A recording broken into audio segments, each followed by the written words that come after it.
কি দেশটার এই পৃষ্ঠায় কাগজ, এর উপরেও কিন্তু বারুদ লাগানো আছে, কিন্তু এর পাশে দেখেন অনেকগুলো বারুদ আছে।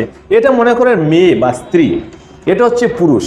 এবার এই পুরুষ যখন আগুন আছে ভিতরে, তার কামনার ইচ্ছে হচ্ছে, বাসনার ইচ্ছা হচ্ছে, তাহলে স্ত্রীর কাছে যাচ্ছে, এই গেল, এই ঘষলো, জ্বললো, কি হলো, নিজে জ্বলে গেল। এ জ্বললো কি, স্ত্রী জ্বললো না, জ্বললো না, একটু ঘষে গেছে, তেমন কিছু ক্ষতি হয়নি, কিন্তু একটু ঘষেছে, কিন্তু এ পুরোটা ঘষে গেছে এবং পুরোটা আগুন জ্বলে গেছে। এটা যদি হাওয়া না থাকতো তাহলে হয়তো পুরো কাঠিটাই জ্বলে যেত।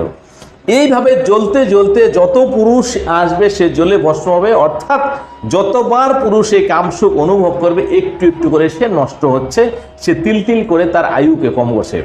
আর ইনিও একটু একটু করে ঘষে যাচ্ছে, এমন করতে করতে সমস্ত বারুদ যখন তার নষ্ট হয়ে যাবে তখন তো আর কোনো কাঠি জ্বলবে না। অর্থাৎ যখন এর সমস্ত যৌবন নষ্ট